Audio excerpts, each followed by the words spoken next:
ত্রিপুরা থেকে বহির্রাজ্যে পাচারের সময় 2 কোটি টাকার শুকনো গাঁজা আটক অসম পুলিশের হাতে, ধৃত লরি চালক।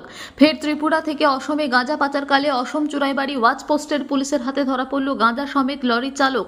এবার একেবারে সাদামাটা পদ্ধতি অবলম্বন করেই ত্রিপুরা পুলিশের চোখে ধুলো দিলেও অসম পুলিশের হাত থেকে রেহাই পায়নি নেশা পাচারকারীরা। এদিকে ঘটনার বিবরণে প্রকাশ, সোমবার সকাল 10টা নাগাদ ত্রিপুরার পশ্চিম জেলার জিরানিয়া থেকে NL06A7358 নম্বরের 12 চাকার খালি লরি ত্রিপুরা সীমান্ত পেরিয়ে অসম চুরাইবাড়ি পুলিশের নাকা কেটে প্রবেশ করে।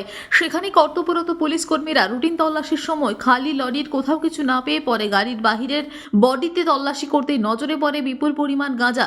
গাড়ির দুপাশে সাজানো ছিল 68 প্যাকেট শুকনো গাঁজা, যার পরিমাণ 370 কেজি।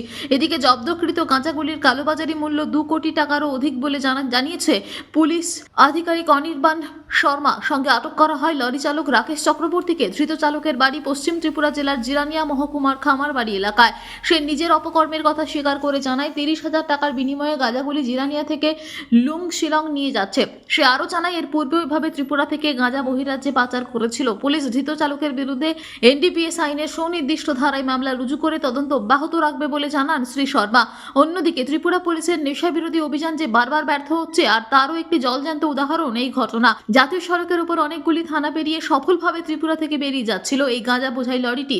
এতে বলা যেতেই পারে ত্রিপুরা পুলিশের নিষ্ক্রিয়তা ফের আরও একবার বেরিয়ে এলো। কই থেকে আইছেন গাড়িটা নিয়ে? কই যাবেন? কি আছে গাড়িতে? কই থেকে লুট করছে? জানি তো এটা নেওয়ার বিনিময়ে আপনি কত টাকা পাইবেন? এইভাবে আরও গেছেন নি? একবার গেছিলাম পাচ্ছি না।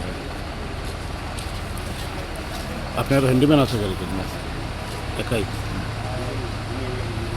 গাড়িতে কি আছে আর? আর কিছু না। বাড়ি কোন জায়গায় আপনার?